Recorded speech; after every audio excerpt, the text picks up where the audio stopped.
السلام عليكم ورحمة الله وبركاته بسم الله والحمد لله والصلاة والسلام على رسول الله وعلى آله وصحبه ومن والاه رب اشرح لي صدري ويسر لي أمري واحلل عقدة من لساني يفقهوا قولي. Mes chers frères et sœurs, on est toujours dans cette magnifique série qui est le voyage de l'âme après la mort. Et aujourd'hui, avec l'aide d'Allah Tabarak wa Ta'ala, on a rendez-vous avec les questions du jour du jugement. Les questions du jour du jugement. Soyez très attentifs parce que aujourd'hui, ce qu'on va entendre, c'est des choses qu'on va vivre. Ce qu'on va entendre aujourd'hui, on va le vivre. C'est-à-dire quoi? C'est-à-dire que les questions qu'on va voir ensemble aujourd'hui, ce sont des questions qui vont nous être posées. Et on implore Allah Tabarak wa Ta'ala de nous faciliter le jugement. On implore Allah Tabarak wa Ta'ala de nous accorder notre livre de la main droite et surtout de pouvoir passer le pont du Sirat avec facilité et d'être enfin fil firdaus al-a'la. Mes chers frères, mes chères sœurs, il n'y a aucun doute que toute personne qui fait du bien, fût-ce du poids d'un atome, il le verra le jour du jugement. Et toute personne qui fait du mal, fût-ce du poids d'un atome, le verra le jour du jugement. Allah Tabarak wa Ta'ala a dit فَمَنْ يَعْمَلْ مِثْقَالَ ذَرَّةٍ خَيْرًا يَرَى وَمَنْ يَعْمَلْ مِثْقَالَ ذَرَّةٍ شَرًّا يَرَى. Quiconque fait un bien, fût-ce du poids d'un atome, le verra. Et quiconque fait un mal, fût-ce du poids d'un atome, le verra. C'est-à-dire quoi? Un atome de bien, tu le verras le jour du jugement. Un atome de mal, tu le verras. Allah Tabarak wa Ta'ala nous dit également فَوَرَبِّكَ لَنَسْأَلَنَّهُمْ أَجْمَعِينَ عَمَّا كَانُوا يَعْمَلُونَ. Par ton Seigneur, nous les interrogerons tous sur ce qu'ils œuvraient. Vous entendez ce qu'Allah nous dit ici dans le Coran? Allah Ta'ala il dit par ton Seigneur, nous les interrogerons tous sur ce qu'ils œuvraient. Chaque action que tu as faite, petite, grande, en secret ou en public, tu vas la voir consignée dans ton livre. Et tu seras interrogé sur tout ce que tu as fait. Par ton Seigneur, nous les interrogerons tous sur ce qu'ils œuvraient. Et notre bien-aimé Muhammad, sallallahu alayhi wa sallam, dans un hadith rapporté par l'imam al-Tirmidhi, il nous a enseigné quelles sont les questions qu'on va avoir le jour du jugement. Et vous êtes d'accord avec moi que c'est un avantage, mais pas des moindres. N'est-ce pas? Vous êtes d'accord avec moi que c'est un avantage, mais immense, que de connaître les questions du jour du jugement à l'avance. Si tu as les questions, maintenant il faut préparer quoi? Les réponses. Barakallahu fik. C'est bien, petit frère. D'après Abu Barz al-Aslami, le prophète alayhi salatu wassalam, a dit les pieds du serviteur ne bougeront pas le jour de la résurrection tant qu'il n'aura pas été interrogé sur 4 choses. 4 questions. Vous êtes attentifs? 1. Sa vie, dans quoi il l'a passée? Scanne ta vie pendant que tu es en train de m'écouter et commence déjà à te mettre dans les conditions de ce jour-là. Qu'est-ce que tu vas répondre à ton Seigneur? 2. Sur sa science, qu'a-t-il fait avec? Tu as appris pas mal de choses au niveau de la religion. Tu as fait quoi toutes ces connaissances?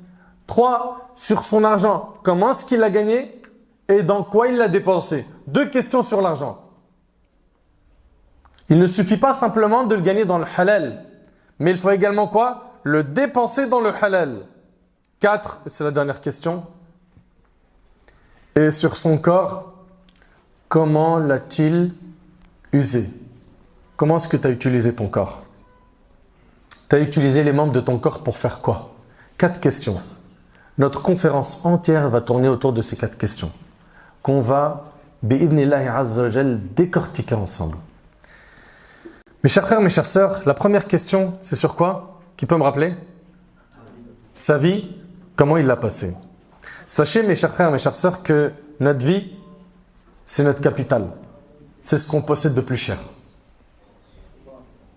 Notre temps libre a énormément de valeur. Et malheureusement, certains font n'importe quoi de leur temps, jusqu'à ce qu'ils vont se retrouver Yawm al-Qiyamah, le jour du jugement, à regretter. Le prophète, alayhi salatu wassalam, dans un hadith rapporté par l'imam al-Bukhari sur Ibn Abbas, il a dit il y a 2 bienfaits dont, écoutez bien, il a dit, il y a deux bienfaits que les gens n'apprécient pas à leur juste valeur.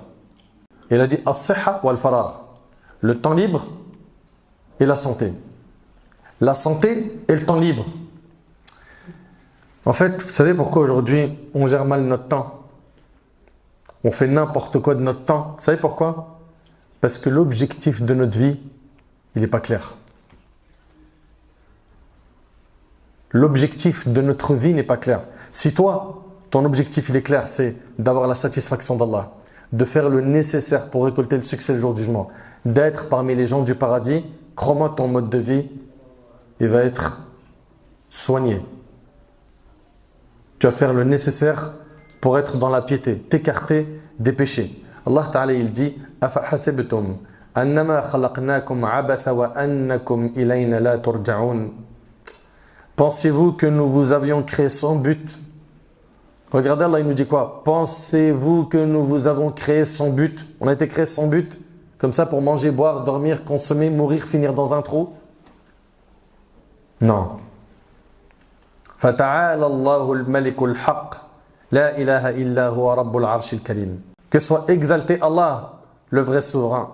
Pas de divinité en dehors de lui, le Seigneur du trône sublime. Allah tabarak wa ta'ala il dit أَيَحْسَبُ الْإِنسَانُ أَن يُتْرَكَ سُدًى. L'homme pense-t-il qu'on le laissera sans obligation à observer? Tu penses que tu vis comme ça, sans obligation à observer? Sans avoir un cadre défini par ton Seigneur Azza wa Jal? Il y a un cadre qui a été défini. C'est le dîn, l'islam. Toi, tu dois rester dans ce cadre pour pouvoir vivre heureux ici, sur terre et aussi dans l'au-delà. Tu sors de ce cadre, wallahi, tu vas goûter aux conséquences douloureuses des péchés dans ce bas monde et aussi dans l'au-delà.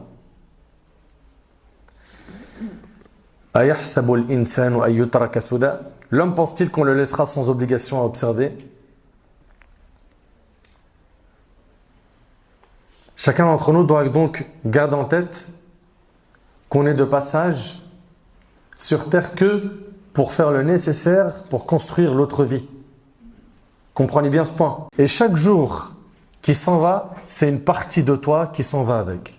Al-Hassan al-Basri, rahimahullah, il a dit Yabna Adam, innama anta ayyam. Il a dit ô fils d'Adam, en vérité tu n'es qu'une somme de jours additionnés. Regardez ce qu'il dit, il dit chaque jour qui passe est une partie de toi qui s'efface. Subhanallah.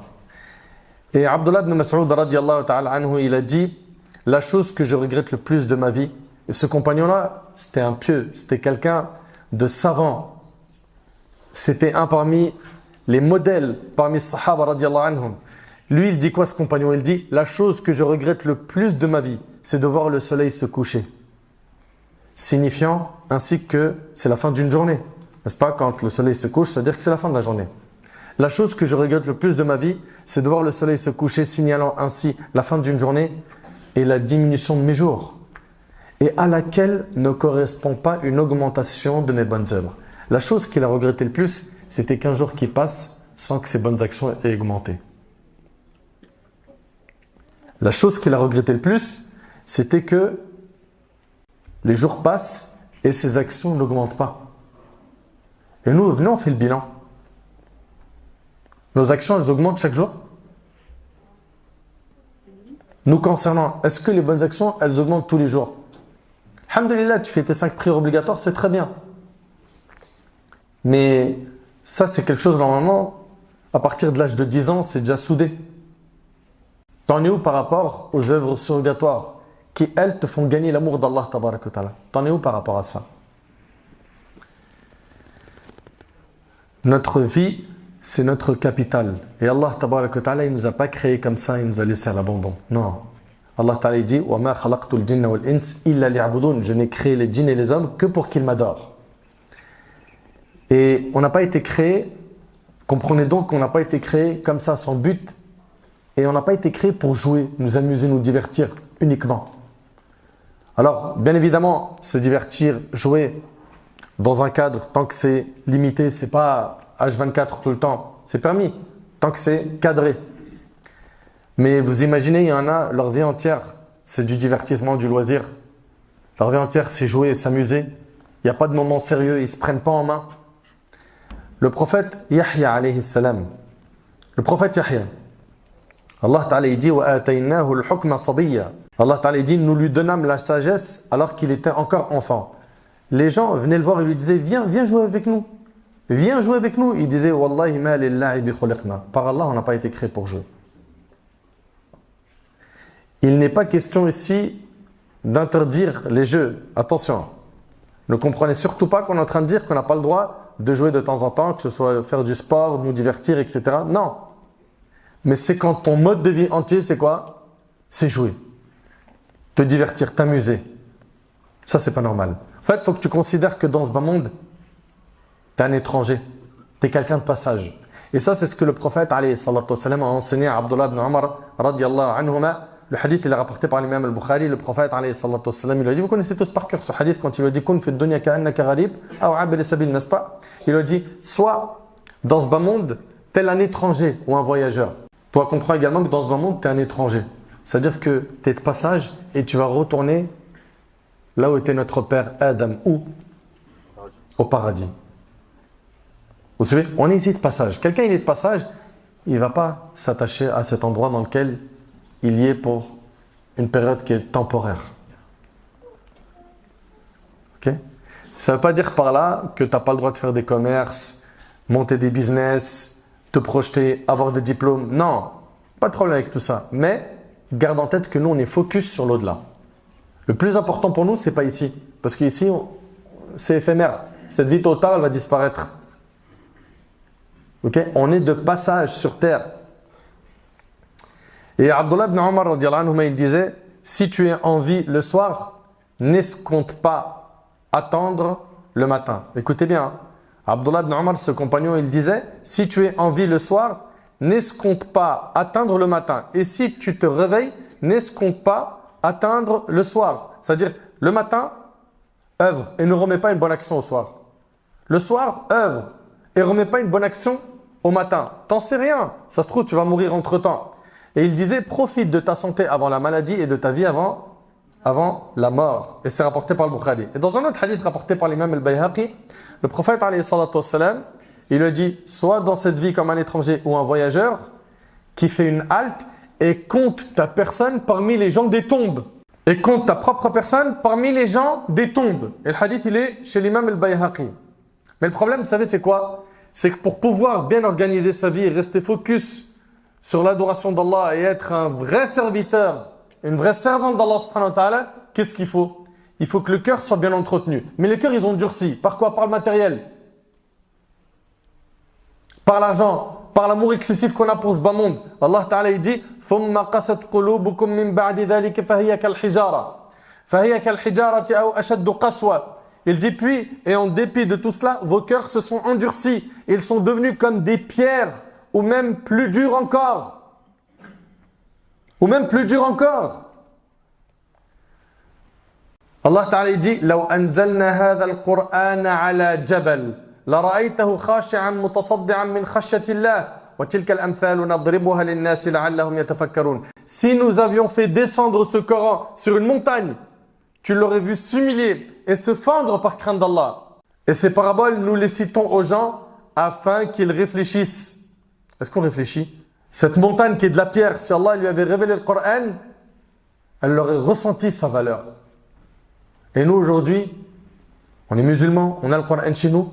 Et hélas, il y a beaucoup de gens qui ne ressentent pas la valeur du Coran. C'est-à-dire quoi? Leur cœur est plus dur que la montagne. Qu'Allah il améliore notre situation. Dans le hadith d'Ibn Omar, il nous enseignait, quand on est au matin, de ne pas remettre une bonne action au soir. Et quand on est au soir, de ne pas remettre une bonne action au matin. Et ça, malheureusement, c'est une maladie qui ronge cette umma, qui s'appelle la procrastination, at-taswif.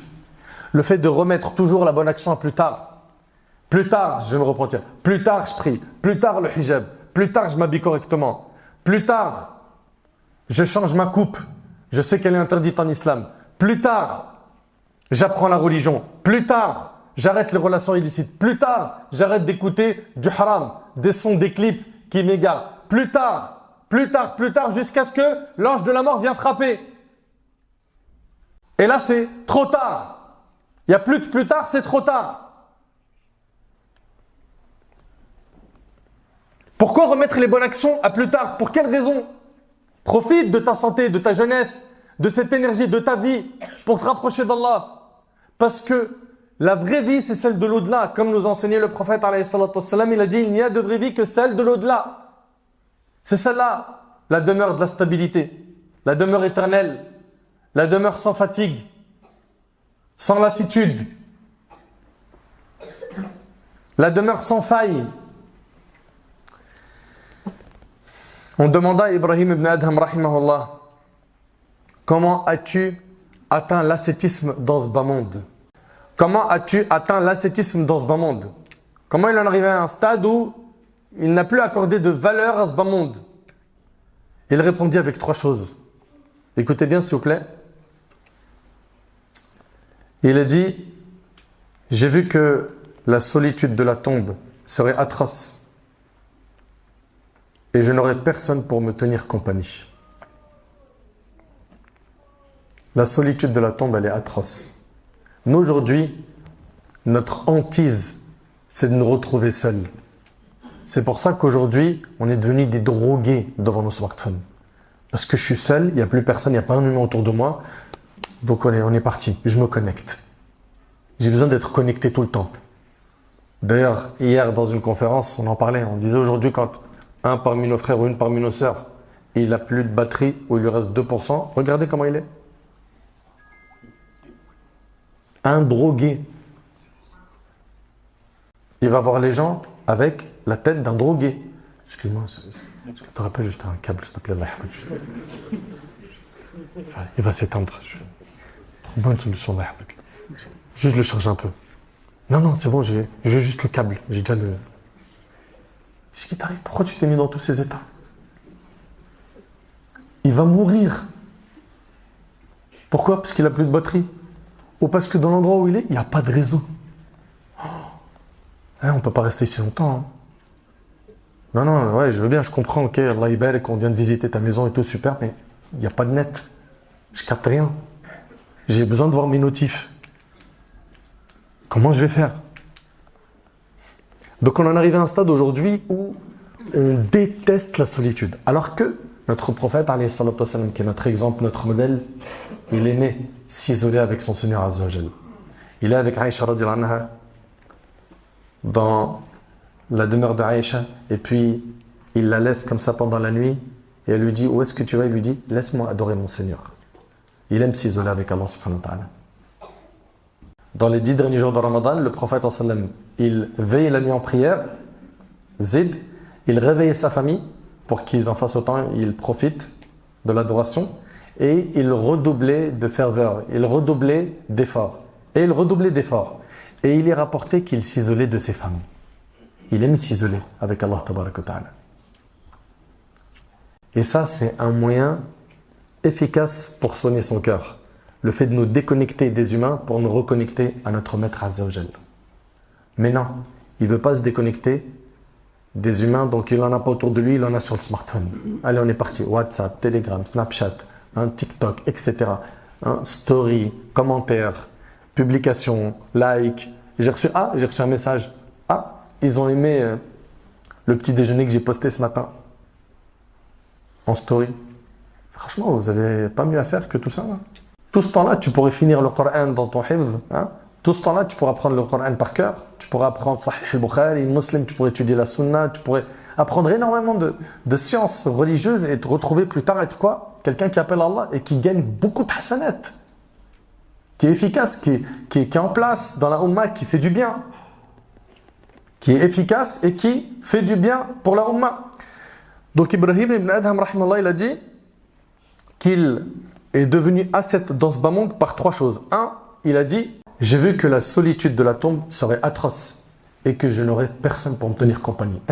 Là, il n'y aura pas Snap, il n'y aura pas TikTok dans ta tombe, il n'y aura pas YouTube, il n'y aura pas de notification. Tu seras seul dans le trou. Il a dit, j'ai vu que la route du paradis serait longue et que je n'avais pas de provisions. Il faut des bagages pour ce chemin, les bonnes actions. Il a dit, et j'ai vu le Seigneur des cieux et de la terre, Allah, rendant la justice et que je n'aurais personne pour me défendre. Allah tabaraka wa ta'ala, il va nous juger et personne ne pourra nous défendre. C'est pour cela, mes chers frères, mes chères sœurs, on doit optimiser notre temps. Et ne pas nous retrouver à être comme certains, malheureusement, qui vivent, écoutez bien, il ne faut pas qu'on se retrouve comme certains, malheureusement, qui courent H24 derrière l'argent. Il n'y a plus rien dans leur cerveau à part des euros, des dollars, des chiffres. Rien d'autre. Ce qui occupe son esprit, c'est d'être propriétaire, acheter, vendre, gagner de l'argent, faire plus d'argent. Un boulot, ça ne suffit pas. J'en mets un deuxième. Un deuxième, ça ne me suffit pas. Pourquoi pas un troisième? Et je bâcle mes prières jusqu'à ce que je les fais sortir de leur temps. Puis après, je l'abandonne complètement. Mais je suis content. Pourquoi? Parce qu'à 25 ans, à 30 ans, j'ai des centaines de milliers d'euros dans mon compte. Est-ce que tu oublies que la personne qui va avoir son livre de la main gauche le jour du jugement, il dira quoi? Ma aghna anni maliya, ma fortune ne m'a servi à rien. T'oublies ça? C'est dans le Coran, dans Surat Al-Haqqa. Pourquoi est-ce que tu ne réfléchis pas? Le jour du jugement, il va dire « Mon argent m'a servi à rien ». Mais on ne réfléchit pas. Bien évidemment, ici, on parle de qui? De la personne qui a eu son livre de la main gauche. Ça montre que si c'est quelqu'un qui a eu son livre de la main droite et qui fait donc partie des habitants du paradis et qu'il était riche, ben sa richesse ne nuit pas finalement. Vous suivez? Ici, on est en train de parler de celui qui a eu son livre de la main gauche. Il dira « Ma fortune ne m'a servi à rien ». Ne comprenez surtout pas qu'il n'est pas permis de gagner de l'argent, voire d'être riche. Simplement, c'est une grande tentation, une grande épreuve. Je reprends le verset, Allah Ta'ala, il dit « Afahasibtum annama khalaqnakum abatha wa annakum ilayna la turja'un » Pensez-vous que nous vous avions créé sans but et que vous ne seriez pas ramenés vers nous? Subhanallah. Quand je pense à ces personnes aujourd'hui qui passent des heures et des heures sur Netflix, une série elle est finie, on enchaîne avec une autre série. Quand je pense à ces gens qui enchaînent film sur film, clip sur clip, story sur story, réseaux sociaux sur réseaux sociaux, jusqu'à la fin quand tu regardes le report d'heures hebdomadaires sur leur smartphone, ça fait peur. Tu dis quoi? 5 heures par jour? 5 heures de smartphone par jour? Et combien d'heures de Coran par jour? Combien d'heures de dhikr? Combien d'heures de dua? Combien d'heures de prière surrogatoire? Combien? Vous trouvez ça normal franchement?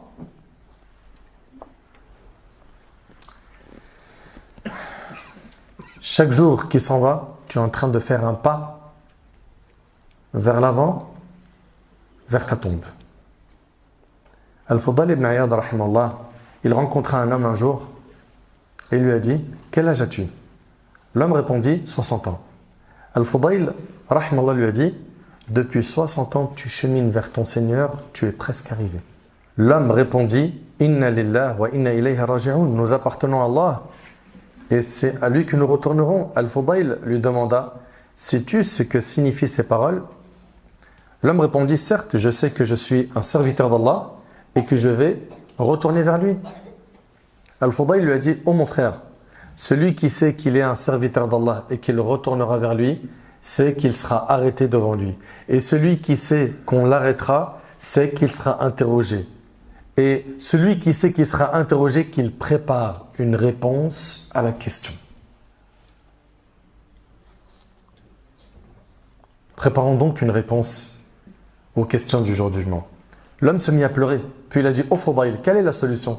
Al-Fudayl, rahimallah, lui a dit « Elle est simple. » L'homme demanda « Quelle est-elle? Qu'Allah te fasse miséricorde. » Al-Fudayl répondit « Agis en bien.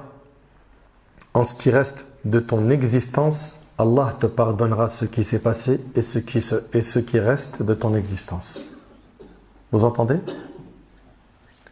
Il a dit « Agis en bien. En ce qui reste de ton existence, Allah te pardonnera ce qui s'est passé et ce qui reste de ton existence. » Agis en bien, c'est pas trop tard. Et depuis le début de cette série, on vous dit c'est pas trop tard.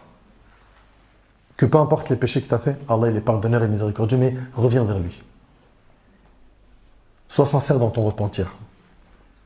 Et fais pas un repentir mytho, où tu arrêtes le péché aujourd'hui et tu as l'intention de le reprendre demain. Une parmi les conditions du repentir ici n'a pas été respectée, laquelle? c'est le fait d'être déterminé de ne plus refaire le péché. Car les conditions du repentir, on les connaît. 1, c'est de regretter sincèrement du cœur le péché. 2, c'est de nous en détacher immédiatement. 3, c'est être déterminé à ne plus le refaire le péché. Je suis déterminé, c'est-à-dire j'ai arrêté ce péché et dans mon cœur, je suis déterminé à ne pas le refaire. Mes chers frères, mes chères sœurs, la première question, on vient de la voir dans ce hadith, c'est quoi? C'est ta vie, qu'est-ce que tu en as fait? La deuxième question, elle est hyper importante. La deuxième question, elle est hyper importante, c'est ta science. Qu'en as-tu fait?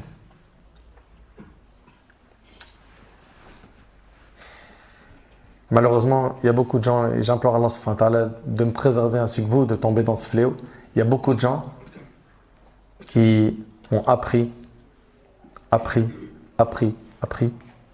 et qui ne mettent pas en pratique.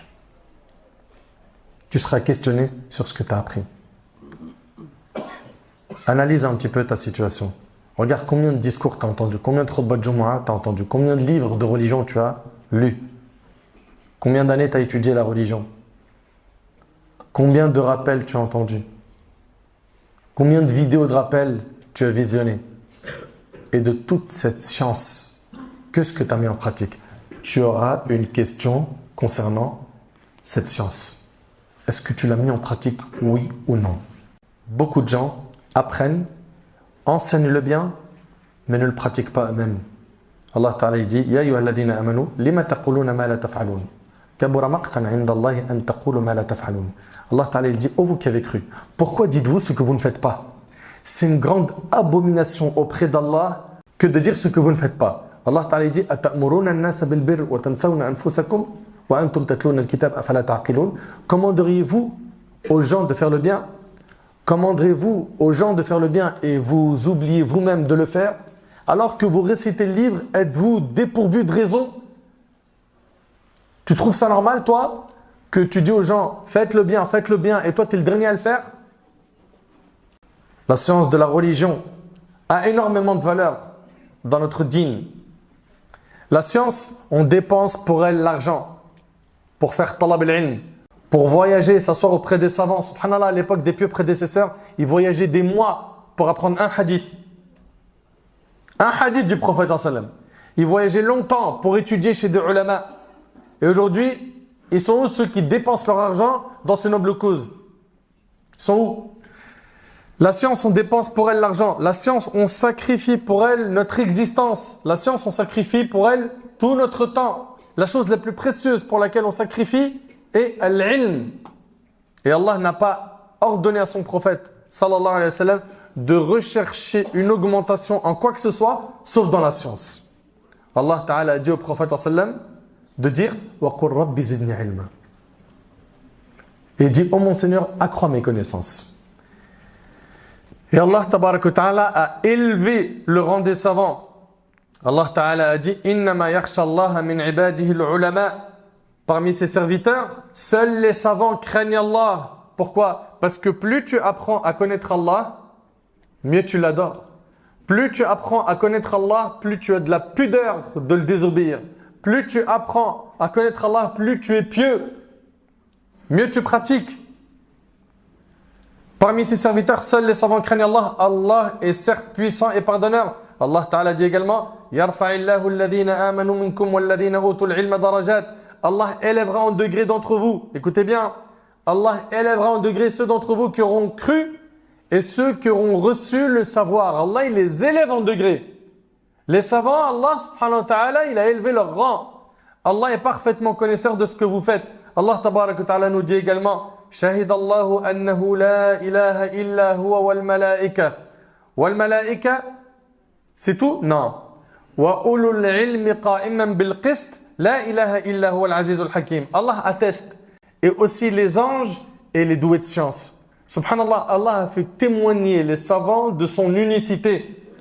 Allah atteste, et aussi les anges et les doués de science, qu'il n'y a point de divinité à part lui. Le mainteneur de la justice, point de divinité à part lui, le puissant, le sage.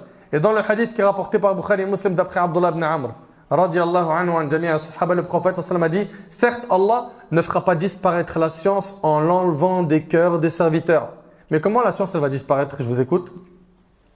Par la mort des savants. Par la mort des savants. Par la mort des savants.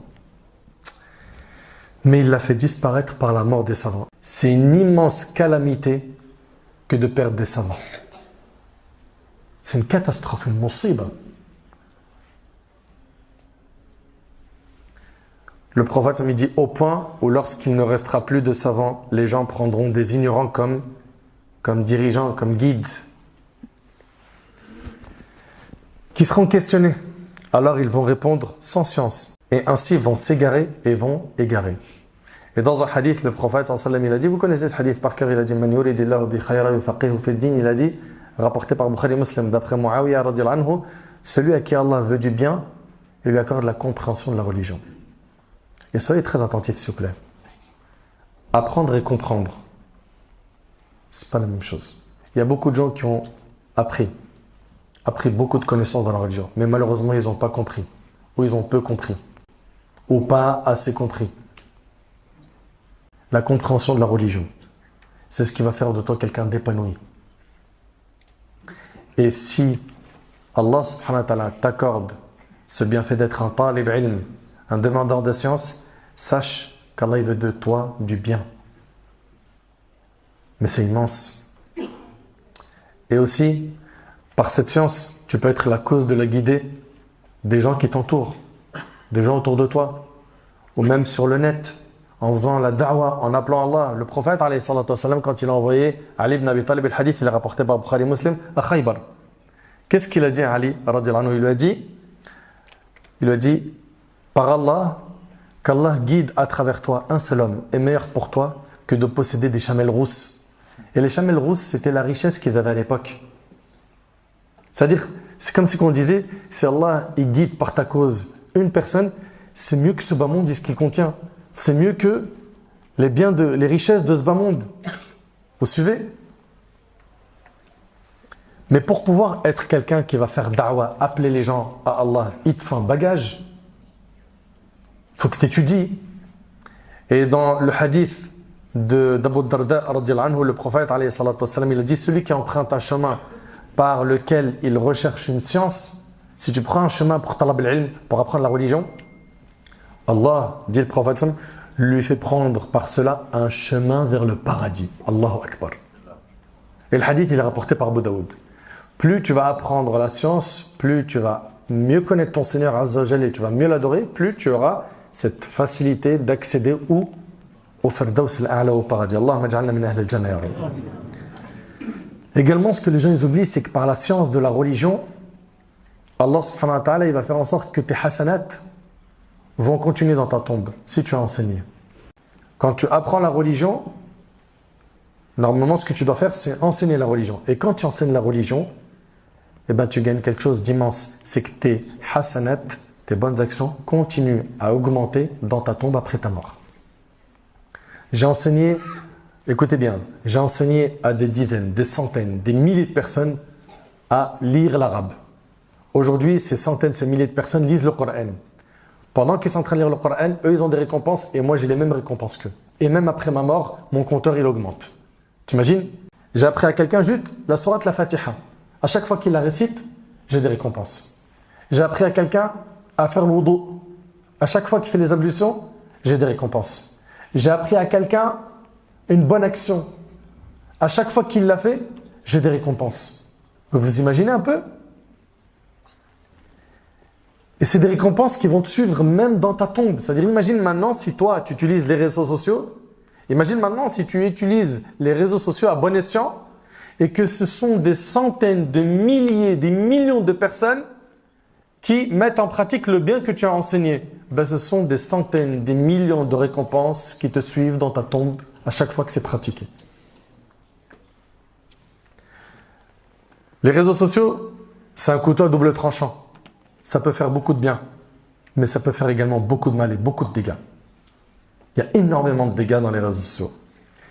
Le prophète, il a dit, lorsque l'homme meurt, l'homme ou la femme, ses œuvres cessent, à l'exception de 3 choses. Une aumône dont le profit demeure. Une sadaqa jariya, j'ai investi pour une mosquée. À chaque fois que les gens ils vont prier dans la mosquée, ils vont lire le Coran, ils vont faire du dhikr, ils vont faire des adorations dans la mosquée, j'en ai des récompenses. 2. Une science utile aux hommes. Une science utile qu'il a enseignée. Ça fait partie des choses qui vont te ramener des hasanats dans ta tombe. Et également, un enfant vertueux qui invoque Allah en faveur de qui? De ses parents. Barakallahu fik. Le hadith, il est rapporté par Muslim. Mais par contre, il y a un point important. Cette science-là, on l'étudie pourquoi? Pour être quelqu'un de meilleur, pour craindre Allah Azza wa Jal. Cette science, on ne l'étudie pas pour gonfler le torse devant nos potes, devant nos amis en disant « Moi ça je connais, ça je l'ai étudié ». Il commence à te citer un hadith, tu le complètes pour lui montrer que tu es musclé, tu es fort, tu as étudié, tu as un bagage. Non, on n'étudie pas pour ça. On étudie pour mettre en pratique la religion. On étudie pour mettre en pratique la religion. L'imam Shatibi, rahimahullah, il a dit « Certes, toute science dont ne découle pas un acte, il n'y a rien dans l'islam qui indique son approbation. » Il n'y a rien dans l'islam qui indique son approbation. Et méditez avec moi ce hadith qui est rapporté par Bukhari et Muslim selon Osama ibn Zayd radiyallahu anhu. Le prophète ensemble il dit « On amènera un homme le jour du jugement et on le jettera dans le feu. Ses entrailles sortiront de son ventre et il sera forcé de déambuler dans le feu comme tourne un âne autour de son moulin. Les gens du feu se rassembleront autour de lui et diront « Qu'est-ce qui te prend? Est-ce que tu ne recommandais pas de faire le bien et tu ne nous empêchais pas de faire le mal? C'était quelqu'un qui faisait da'wa, c'était quelqu'un qui appelait à faire le bien. Ya'mur bil ma'ruf wa yanha 'anil munkar, il ordonne le convenable, il interdit le blâmable et il est en enfer humilié. » Et les gens ils lui posent la question « Mais c'est bien toi qui nous enseignais de faire le bien et de s'écarter du mal. » Il répondra alors « Je vous recommandais de faire le bien, mais je ne le faisais pas moi-même. » C'est terrible. Et je vous empêchais de faire le mal, mais je le faisais moi-même. Je vous disais, regardez pas les images pornographiques. Écartez-vous des vidéos haram. Et moi, je les regardais. Je vous disais pas de médisance. Et moi, je faisais la médisance. Touchez pas à l'argent sale. Et moi, je gagnais mon argent de manière illicite. T'imagines un peu la sanction attribuée à cette personne qui ordonnait le bien, interdisait le mal et faisait l'inverse. Qu'Allah il nous en préserve. C'est la pire humiliation. C'est la pire humiliation. Il dit, je vous recommandais de faire le bien, mais je ne le faisais pas moi-même. Et je vous empêchais de faire le mal, mais je le faisais moi-même. Puis il continuera de déambuler comme un âne autour de son moulin, rapporté par Bukhari et Muslim. Allahu Akbar. Notre bien-aimé, alayhi salatu wassalam, le hadith il est rapporté par l'imam Muslim. Selon Zayd ibn Arqam, radiyallahu anhu, il disait, Allahumma inni a'udhu bika min ilmin la yanfa'. Vous entendez? وَمِنْ قَلْبٍ لَا يَخْشَعْ وَمِنْ نَفْسٍ لَا تَشْبَعْ وَمِنْ دَعْوَةٍ لَا يُسْتَجَابُ لَهَا. Ô Seigneur, je me réfugie auprès de toi contre une science inutile. Le prophète sallam, il demandait à Allah de le protéger des sciences inutiles. Et aujourd'hui, combien ils sont nombreux à chercher des sciences inutiles, surtout avec le net. Ils perdent leur temps en pensant qu'ils apprennent des sciences utiles alors qu'elles sont inutiles. Le prophète, alayhi salatu wassalam, il disait, ô Seigneur, je me réfugie auprès de toi contre une science inutile, contre un cœur qui ne s'humilie pas, contre une âme insatiable et contre une invocation inexaucée. Allahu Akbar. Abu Darda, radiyallahu anhu, ce noble compagnon, et c'est rapporté par Ibn Abi Shayba dans le Musannaf, il dit, j'ai peur que le jour du jugement, on me questionne le jour du jugement et qu'on me demande, est-ce que tu as appris, est-ce que tu as su ou est-ce que tu as été ignorant? Il a peur qu'on le questionne sur cette science Yawm al-Qiyamah. Il a peur qu'on lui dise, qu'as-tu fait de ta science? Ali ibn Abi Talib radiyallahu anhu, il a dit, ô vous qui portez la science, agissez en conséquence, car, écoutez bien ce qu'il a dit. Ali ibn Abi Talib, il a dit quoi? Il a dit, car al-alim man alima thumma amila. Allahu Akbar. Il a dit, car le savant est celui qui a appris puis a agi. Il a mis en pratique. C'est pas j'apprends, j'ai un paquet de connaissances et je les garde pour moi sans les mettre en pratique. Et je ne mets rien en pratique. Non. Car le savant est celui qui sait, puis agit, et dont la science est au même niveau que ses actions. Écoutez bien, et dont la science est au même niveau que ses actions. Il a appris, il a mis en pratique. Il a appris, il a mis en pratique. Et dont la science est au même niveau que ses actions. Viendront des gens qui posséderont de la science, mais dont celle-ci n'ira pas au-delà de leur clavicule, et dont la science ne concorde pas avec leurs actions, qui ont une vie privée différente de leur vie publique, qui s'assoient en cercle pour se vanter les uns les autres, à tel point que l'un d'entre eux sera en colère contre son compagnon s'il le quitte et s'assoit avec quelqu'un d'autre. Leurs actions ne seront pas élevées vers Allah. Enfin, ce que dit Ali ibn Abi Talib radiyallahu anhu. Et quand on demande la science, Allah barik fikum, on le fait pour Allah. On ne le fait pas pour s'enorgueillir, pour montrer qu'on a un grand bagage religieux. Non. Tu fais ça pourquoi? Pour améliorer ta relation avec Allah subhanahu wa ta'ala. Pour appeler les gens à Allah. Et malheureusement, il y a des gens qui apprennent la religion et qui sont très éloignés des enseignements qu'ils connaissent et qu'ils prêchent. Ibn Sammak, rahimahullah, il a dit « Kam min mudhakkir ». Ibn Sammak, rahimahullah, il a dit « Kam min mudhakkir billah wa huwa nasin lillah ». Allahu Akbar. Il a dit combien il y a de personnes qui rappellent aux gens Allah alors qu'eux-mêmes ont oublié Allah. Wa kam min mukhawif min Allah wa huwa jari' ala Allah. Et combien de personnes ils mettent en garde les gens contre le châtiment d'Allah, la colère d'Allah, alors qu'eux-mêmes ils sont audacieux envers leur Seigneur Azza wa Jal. Wa kam min muqarrib ila Allah wa huwa ba'id 'anillah. Et combien de personnes rapprochent les gens d'Allah alors qu'eux-mêmes ils sont éloignés d'Allah. Fallah mahfadna ya Rabb. Qu'Allah subhanahu wa ta'ala nous préserve et qu'Allah nous pardonne nos manquements. Et qu'Allah nous permette de mettre en pratique ce qu'on a appris. Comprends donc mon frère ainsi que ma soeur qu'on sera interrogé sur notre science. Qu'est-ce qu'on en a fait? Qu'est-ce qu'on en a fait? Troisième question, qui s'en rappelle? Son argent. Comment il l'a gagné? Et dans quoi il a dépensé? Allah tabarak wa ta'ala dit Al-mal wal-banouna zinatul hayatid dunya. Les biens et les enfants sont l'ornement de la vie de ce monde. Allah ta'ala il dit Al-mal wal-banoun zinatul hayatid dunya. Les biens et les enfants sont l'ornement de la vie de ce bas monde. Subhanallah. L'argent, c'est un bienfait pour quiconque le dépense dans les nobles causes. L'argent, c'est un bienfait pour quiconque le gagne de manière licite, halal, et le dépense dans les nobles causes. Et quand je pense à ceux qui gagnent leur argent de manière illicite, avec les pots de vin, rachwa, ou bien avec riba, les intérêts, ou bien ceux qui vont voler, s'emparer des biens d'autrui de manière injuste, toutes ces personnes-là sont dans un grand danger s'ils ne se repentent pas. Nous, on a droit, en islam, on a le droit d'envier quelqu'un qui a de l'argent. Mais pas n'importe qui. C'est quelqu'un qui a de l'argent et qui dépense cet argent dans les nobles causes. Le prophète, ensemble, il a dit, l'envie n'est permise que dans deux choses. Un homme à qui Allah lui a donné la science, il connaît la religion, il connaît le Coran, et qui enseigne cette science aux autres. Et un homme à qui Allah subhanahu wa ta'ala a donné de l'argent et dépense dans les nobles causes. Eux, tu as le droit de les envier.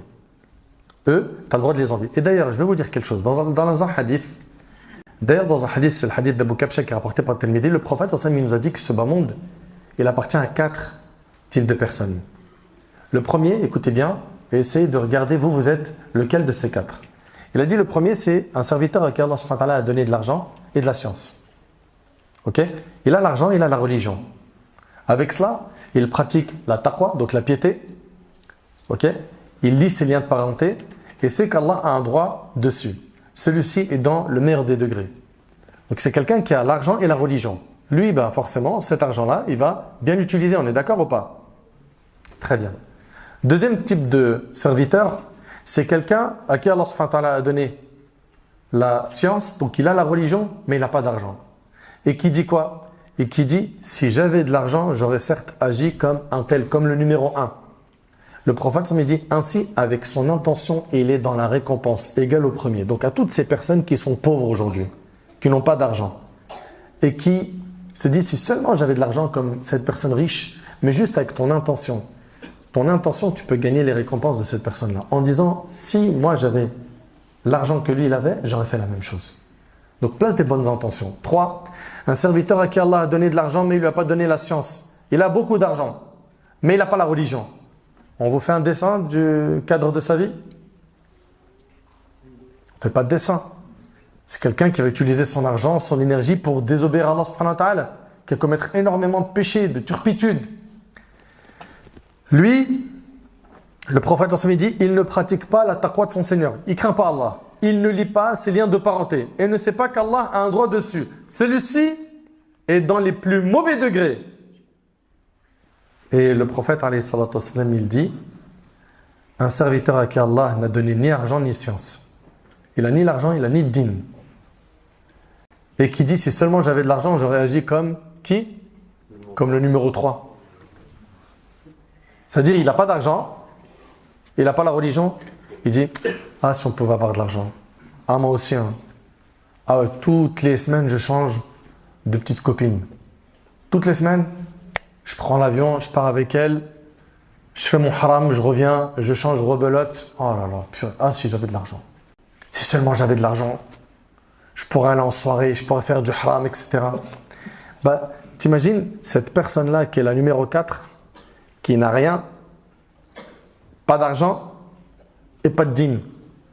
Son souhait, c'est d'être comme le numéro 3. Le prophète, il dit, ainsi avec son intention, il est dans le péché égal au précédent. C'est terrible. Vous êtes d'accord avec moi que malheureusement, il y en a beaucoup de numéro 4. Non, mais qu'on se dise les choses clairement. Ça va ou pas? Il y en a plein.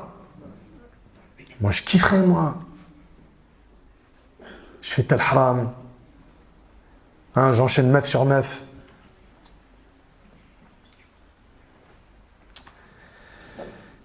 Eh bien, par son intention, il est exactement comme qui? Comme le numéro 3.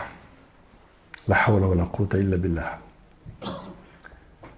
Soyons donc soit des numéros 1, soit des numéros 2. Vous avez compris que pour nous, on n'a pas d'autre choix que d'être 1 ou 2. Jamais 3, jamais 4. En vrai, quand on réfléchit sur l'histoire de l'argent, le plus intelligent parmi nous, c'est celui qui va investir un maximum pour l'au-delà. Dès qu'il entend qu'il y a un bon projet, allez hop, je mets la main à la poche. Et il ne se lasse pas de faire des aumônes. C'est une adoration. On se rapproche d'Allah par l'aumône. Et les textes sur les mérites de l'aumône sont très nombreux dans notre religion. Et regardez, le prophète, il dit dans le hadith qui est rapporté par le Bukhari sur Abdullah ibn Mas'ud, il dit, lequel d'entre vous préférerait les biens de ses héritiers à ses propres biens? Qui préfère les biens de ses héritiers à ses propres biens?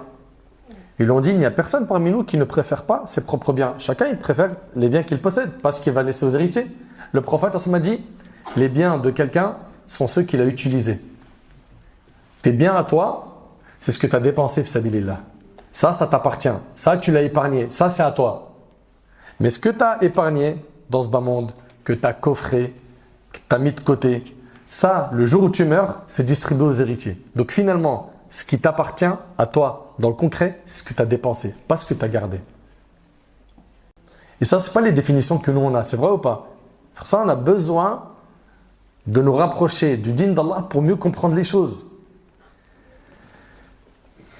Le prophète, alayhi salatu wassalam, le hadith il est rapporté par Tirmidhi sur Aïcha. Aïcha, radiyallahu anha, elle relate qu'ils avaient égorgé une brebis et que le prophète sallam demanda qu'en reste-t-il? Elle répondit, il n'en reste plus que l'épaule. C'est-à-dire on a fait l'aumône de toute la brebis, mais il reste que l'épaule. Le prophète sallam a dit, il en reste la totalité sauf l'épaule. Et c'est rapporté par Tirmidhi. C'est-à-dire quoi? Il fallait tout donner. Vous voyez comment le prophète il était? Il donnait fisabilillah, alayhi salatu wassalam. Et quand on donne, il faut le faire avec de l'argent halal. Ok? L'argent, je l'ai gagné de manière halal, avec la sueur de mon front. Pas avec la drogue. Pas avec les paris sportifs. C'est devenu une mode aujourd'hui. sache, toi qui gagnes l'argent avec les paris sportifs, que tu auras des questions sur ça, sur comment tu as gagné ton argent et dans quoi tu l'as dépensé. Abu Huraira nous rapporte que le prophète alayhi salatu wassalam, a dit « Soyez attentifs, Allah est bon et il n'accepte que ce qui est bon. » D'accord? Allah est bon et il n'accepte que ce qui est bon. Et à la fin du hadith, le prophète sallam, il dit ensuite le prophète sallam, évoquait un homme qui effectue un long voyage. Vous êtes d'accord que dans le voyage, les invocations sont exaucées? Ok? On a dans la sunna des traces qui nous montrent que celui qui est voyageur, son doigt il est exaucé. Et bien lui, il effectue un long voyage. Tout est bourrifié et couvert de poussière. Il lève les mains au ciel. Et ça c'est un moyen de faire preuve d'humilité quand tu lèves les mains, n'est-ce pas? Donc lui, on voit que ces conditions elles sont réunies. Pourquoi? Pour faire dua. Il dit, ô Seigneur, Ya Rab, wa mat'amuhu haram, wa mashrabuhu haram, wa ghudhiya bil haram, fa anna yustajabu li dhalik. Tandis que son alimentation, elle est illicite. Pourquoi? Il a gagné ça avec de l'argent sale. Sa boisson est illicite. Et il a été nourri de l'illicite. Comment celui-ci pourrait-il être exaucé? C'est rapporté par Muslim. Son dua, il n'est pas exaucé à celui qui mange l'argent sale. Mais tu réalises un peu le danger dans lequel tu t'es mis, toi qui te reconnais? Tu réalises le danger que tu invoques Allah, Allah il n'exauce pas tes invocations? Alors que tu es pauvre, tu as besoin du riche, tu es incapable, tu es faible, tu as besoin du puissant. Tu invoques Allah, mais il y a un obstacle. We were in love that never meant to stay. Some things are real, even when they fade.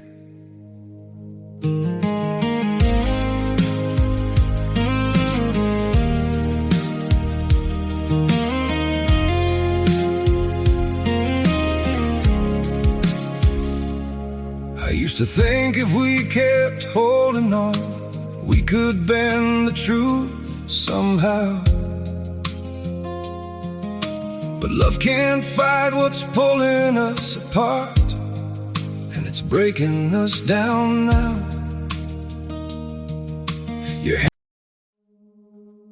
We were in love that never meant to stay. Some things are real, even when they fade.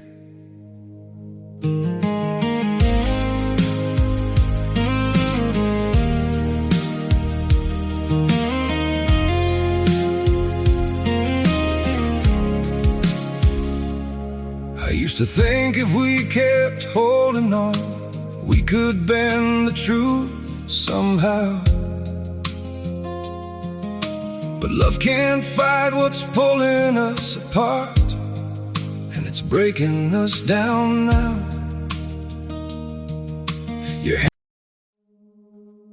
We were in love that never meant to stay. Some things are real, even when they fade.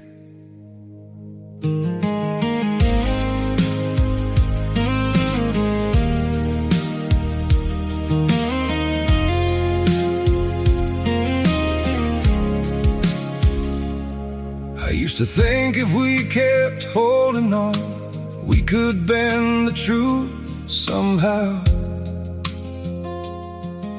But love can't fight what's pulling us apart.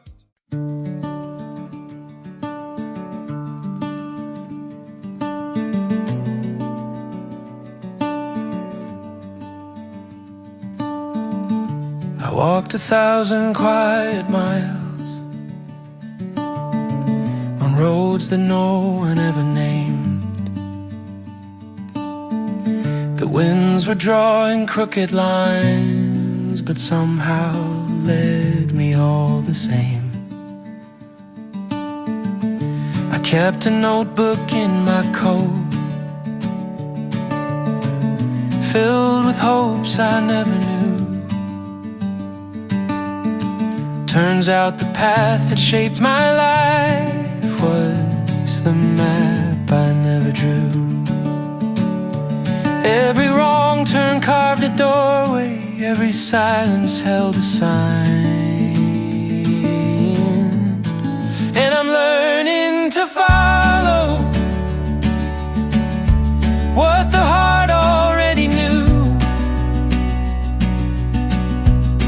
There's a truth in the shadows, where the lost days soften through. I was chasing directions that were never meant to prove. But the life I've been holding is the map I never drew.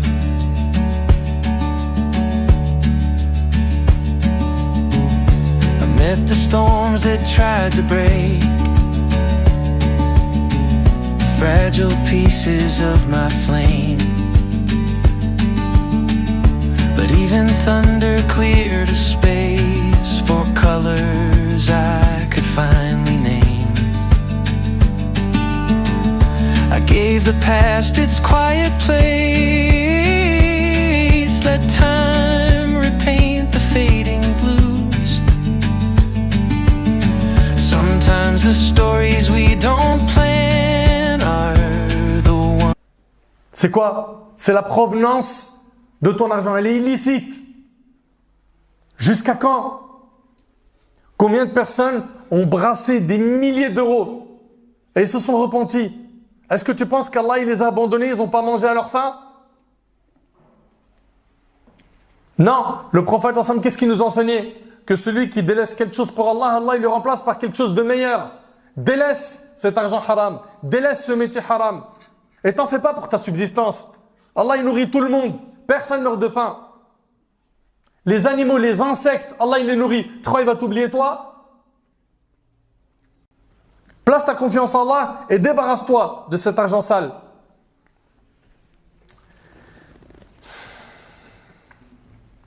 On sera donc questionné Yawm al-Qiyamah sur notre argent. Comment on l'a gagné, dans quoi on l'a dépensé. La dernière question, c'est sur le corps. Comment est-ce qu'on l'a utilisé? Allah Ta'ala dit Inna as-sam'a wal basara wal fu'ada kullu ulaika kana anhu mas'oula. Allahu Akbar. L'ouïe, la vue et le cœur, sur tout cela en vérité on sera interrogé. Je ne sais pas si on réalise. Allah subhanahu wa ta'ala, il nous parle de ces personnes dont les membres de leur corps vont témoigner contre eux le jour du jugement.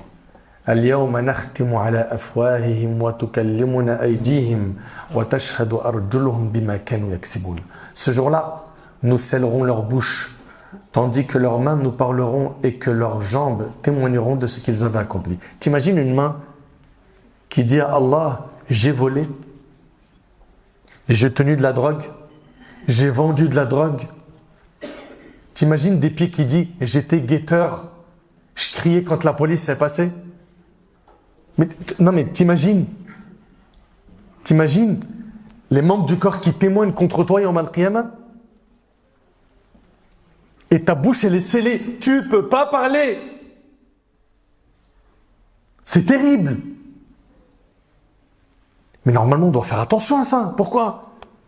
Parce que ce jour-là, ça doit être un one shot pour nous. On doit direct aller au paradis sans faire un passage en enfer.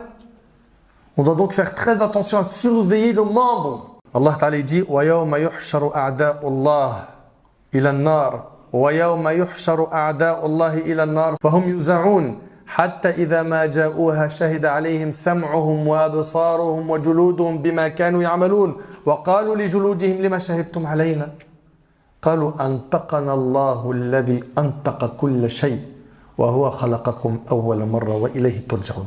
Et le jour où les ennemis d'Allah seront rassemblés en masse vers le feu, puis on les poussera dans sa direction, on va les pousser en masse en direction de l'enfer. Alors, quand ils y seront, leur ouïe, leurs yeux et leur peau témoigneront contre eux de ce qu'ils œuvraient.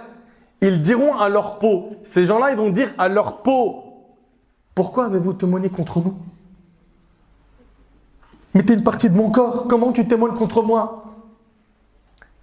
Elles diront, qui? Les peaux. C'est Allah qui nous a fait parler. Allahu Akbar. Lui qui fait parler toutes choses c'est lui qui vous a créé une première fois et c'est vers lui que vous serez retourné. Allahu Akbar.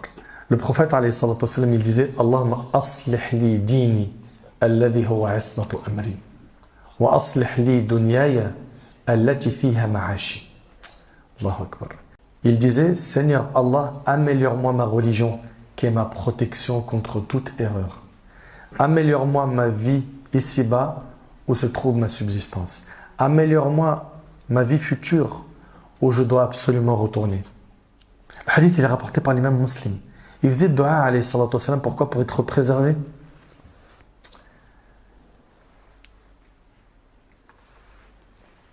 Allah Ta'ala nous dit Hatta idha ja'a ahaduhumul maut qala rabbi irji'un. Pourquoi? La'alli a'malu salihan fima tarakta. Et lorsque la mort vient à l'un d'eux, il dit Seigneur, fais-moi revenir sur terre. Pourquoi? Pourquoi revenir sur terre? La'alli a'malu salihan fima tarakta. Afin que je fasse du bien dans ce que j'ai délaissé. T'imagines, il y a des gens au moment de leur mort qui vont dire Ya Rab, fais-moi revenir sur terre. Il y a des gens, ils vont souhaiter revenir sur terre. Pourquoi? Pour faire le bien. Quelle sera la réponse d'Allah? Kalla. Innaha kalimatun huwa qailuha. Non. C'est simplement une parole qu'il dit. Wa min wara'ihim barzakhun ila yawm yub'athun. Derrière eux, cependant, il y a une barrière jusqu'au jour où ils seront ressuscités. Mon frère ainsi que ma sœur, le prophète alayhi salatu wassalam, dans ce hadith qui est très important, et on arrive à la fin de cette conférence, il dit, c'est rapporté par Ibn Majah selon Zayd ibn Thabit, il dit alayhi salatu wassalam, celui dont la principale préoccupation est ce bas monde. Allah mettra ses affaires en désordre. Si ton principal souci c'est ce bas monde, et bien Allah il va mettre tes affaires dans le désordre. Écoutez bien, et il ne verra devant lui que la pauvreté. C'est-à-dire quoi que la pauvreté? C'est-à-dire qu'il est possible qu'il soit riche avec le matériel, mais il sera pauvre spirituellement, pauvre du cœur. Son cœur ne sera jamais content, rassasié. Combien on les voit aujourd'hui, ceux qui essayent d'acheter le bonheur avec le matériel? Et il y a une case qui est vide ici, celle de la foi dans le cœur, qu'ils ont négligé, et ils se posent des questions, mais pourquoi il n'y a rien qui remplit mon cœur de joie? J'ai le dernier iPhone, j'ai les meilleurs vêtements, je mange dans les meilleurs restos, je voyage quand je veux, je me prive de rien, j'ai la meilleure voiture, j'ai tout. Pourquoi je ne suis pas bien? Pourquoi il n'est pas bien? Parce qu'il lui manque une chose, c'est de se connecter avec Allah, de connecter son cœur à Allah subhanahu wa ta'ala. C'est pour ça qu'il dit alayhi salam, et il ne verra devant lui que la pauvreté. En outre, il ne lui accordera de ce bas monde que ce qui lui a été prédestiné. En revanche, celui dont l'intention est dirigée vers l'au-delà. Il vit sur terre, mais son objectif principal, ce qui occupe son esprit, du matin au soir, H24, 7 sur 7, toute l'année, c'est l'au-delà. C'est ça son souci. Allah mettra de l'ordre dans ses affaires et remplira son cœur de quoi? De contentement, de richesse. La vraie richesse, c'est celle du cœur, mes frères et sœurs. Comprenez que la vraie richesse, c'est celle du cœur, pas celle des biens matériels. Et les biens de ce monde viendront alors à lui contraints et forcés, c'est rapporté par Ibn Majah. C'est-à-dire, en deux mots, regardez ce que ça donne. Je cours derrière ce bas monde comme un fou en négligeant mon dîn. Qu'est-ce qui se passe? Je n'aurai finalement de ce bas monde que ce qu'Allah m'a écrit, et je vais me fatiguer et je ne serai jamais rassasié. Je ne serai jamais satisfait.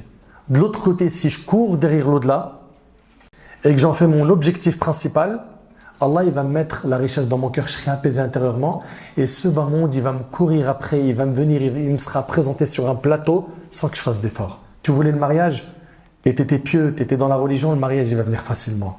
Tu voulais un poste, un bon travail, tu voulais la baraka, la bénédiction dans ta vie, tout va te venir facilement. Pourquoi? Parce que tu as ciblé l'au-delà. Donc comprends qu'en fait quand tu cibles l'au-delà, tu gagnes en fait ce bas monde et l'au-delà. Mais quand tu cibles ce bas monde, tu perds l'au-delà et finalement tu te fatigues et tu n'as pas ce que tu veux dans ce bas monde. Allah Ta'ala il a dit وَمَن يَتَّقِ اللَّهَ يَجْعَلْ لَهُ مَخْرَجًا وَيَرْزُقْهُ مِنْ حَيْثُ لَا يَحْتَسِبُ. Et quiconque craint Allah, il lui donnera une issue favorable et il lui accordera ses dons par des moyens sur lesquels il ne comptait pas. Crains donc Allah. Crains donc Allah et fais que ton souci majeur soit quoi? Soit le jour de ta rencontre avec ton Seigneur. Soit d'avoir la satisfaction d'Allah. Abdullah ibn Abbas radiyallahu anhu m'a dit, les bonnes actions apportent de la clarté au visage, de la lumière dans le cœur. de la largesse dans la subsistance, de la vitalité au corps et de l'amour pour lui dans le cœur des gens. Et les mauvaises actions obscurcissent le visage, font que des ténèbres envahissent le cœur, elles affaiblissent le corps, diminuent la subsistance et entraînent de l'animosité envers lui dans le cœur des gens. Et je finis avec cette parole qui a été dite par Ibrahim ibn Adham. Ibrahim ibn Adham, il voit quelqu'un qui lui dit qu'il n'arrive pas à se détacher des péchés. Il lui dit, j'ai 5 choses à te proposer. Il lui dit, si tu veux désobéir à Allah, désobéis-lui, mais sans manger de sa subsistance. C'est possible ça? Tout ce qu'on mange sur terre, c'est le rizq min Allah, c'est la subsistance qui vient d'Allah. Il lui dit, si tu veux, toi, désobéir à Allah, alors ne mange pas de sa subsistance. Il lui dit, mais comment? C'est pas possible. Tout ce que je mange provient de lui. Il lui dit, n'as-tu pas honte de manger de la subsistance d'Allah et de lui désobéir? Deuxièmement, il lui dit, si tu veux désobéir à Allah, fais-le sur une terre qui n'appartient pas à Allah. Il lui dit, tout appartient à Allah. Il lui dit, n'as-tu pas honte de désobéir à Allah sur la terre d'Allah? Quelqu'un, il rentre chez toi, il sème le désordre. Tu lui dirais, t'es chez moi ici, il y a des règles. Eh bien, nous ici, on est sur la terre qu'Allah a créée. Et il a fixé des règles, Azza wa Jal. Fais pas ce qu'on veut. 3, il lui a dit, si tu veux désobéir à Allah, cherche un endroit dans lequel Allah ne te verra pas. Il dit, mais comment? Comment? Allah subhanahu wa ta'ala, il nous entend et il nous voit partout. Il lui dit, n'as-tu pas honte d'avoir le regard d'Allah au-dessus de toi et de continuer à désobéir à Allah? Il lui a dit, 4, si tu veux désobéir à Allah, fais-le, mais quand l'ange de la mort il viendra prendre ton âme, dis-lui, attends, donne-moi un délai afin que je me repente. Je dis, mais c'est pas possible. Allah Ta'ala dit, فَإِذَا جَاءَ أَجَلُهُمْ لَا يَسْتَأْخِرُونَ سَاعَةً وَلَا يَسْتَقْدِمُونَ. Pour chaque communauté, il y a un terme. Quand leur terme vient, ils ne peuvent le retarder d'1 heure et ils ne peuvent le hâter non plus. Quand l'ange de la mort il vient prendre ton âme, tu peux rien négocier avec lui. Il lui dit, mais c'est pas possible, c'est pas négociable. Il lui dit, t'as pas honte de désobéir à Allah et tu peux pas retarder le délai de ta mort. Dernier point, c'est le dernier, c'est le 5e. 5e et dernier point, il lui a dit, si les anges viennent te prendre pour t'emmener en enfer, dis-leur que je pars pas avec vous.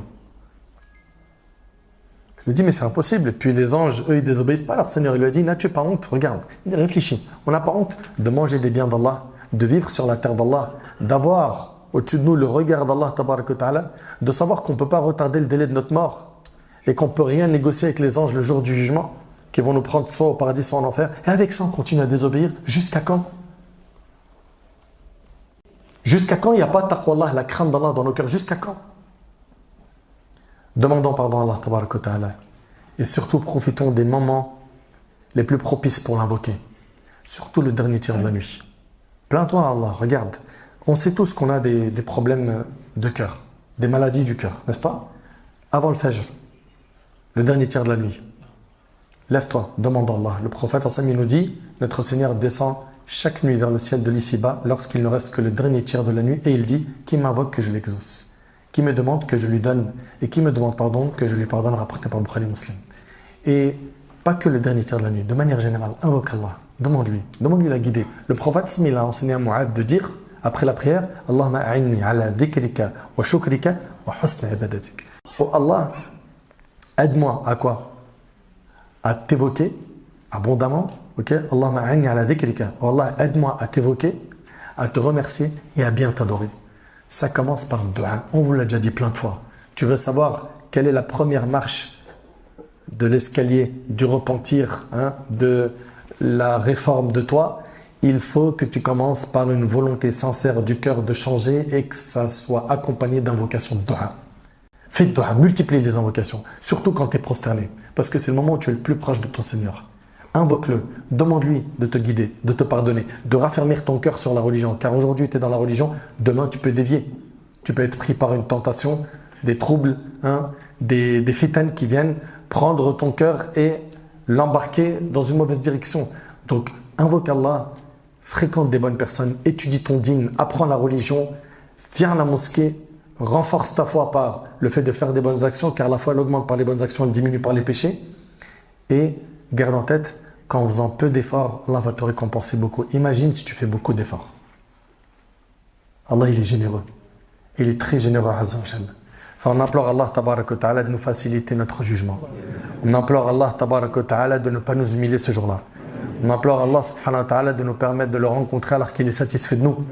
On implore Allah tabarak wa ta'ala de nous honorer yawm al-qiyamah. On implore Allah subhanahu wa ta'ala de nous accorder à tous et à toutes notre livre de la main droite.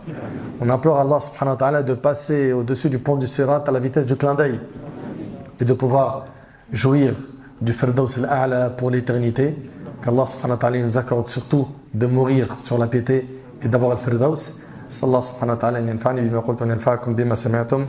هذا ما أعلم والله عز وجل أعلى وأعلم سبحانك اللهم وبحمدك أشهد أن لا إله إلا أنت أستغفرك وأتوب إليك وآخر دعوانا الحمد لله رب العالمين.